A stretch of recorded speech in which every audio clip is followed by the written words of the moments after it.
सूत जी बोले, अभीष्ट सिद्धि की कामना यदि हो हृदय विचार, धर्म अर्थ काम आदि सुख मिले पदार्थ चार।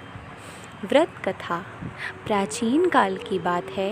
एक नगर में 3 मित्र रहते थे। एक राजकुमार, दूसरा ब्राह्मण कुमार और तीसरा धनिक पुत्र। राजकुमार व ब्राह्मण कुमार का विवाह हो गया था। धनिक पुत्र का विवाह भी हो गया था, किंतु गौना शेष था। एक दिन तीनों मित्र स्त्रियों की चर्चा कर रहे थे। ब्राह्मण कुमार ने कहा, नारीहीन घर भूतों का डेरा होता है। धनिक पुत्र ने यह सुना तो तुरंत ही अपनी पत्नी को लाने का निश्चय किया।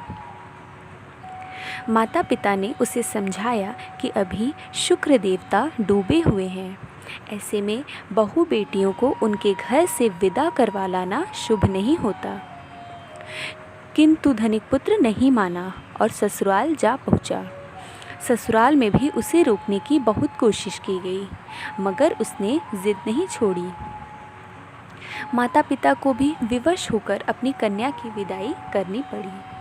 ससुराल से विदा हो पति पत्नी नगर से बाहर निकले ही थे कि उनकी बैलगाड़ी का पहिया अलग हो गया और एक बैल की टांग टूट गई।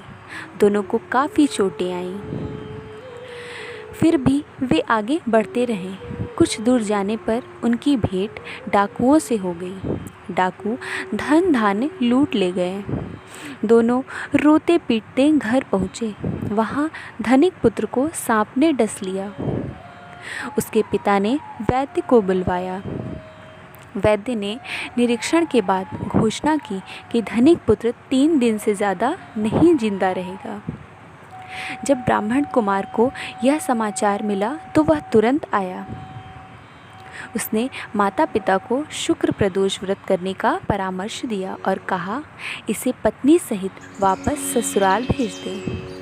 यह सारी बाधाएं इसलिए आई हैं क्योंकि आपका पुत्र शुक्रास्त में पत्नी को वेदा करा लाया है। यदि यह वहाँ पहुँच जाएगा तो बच जाएगा।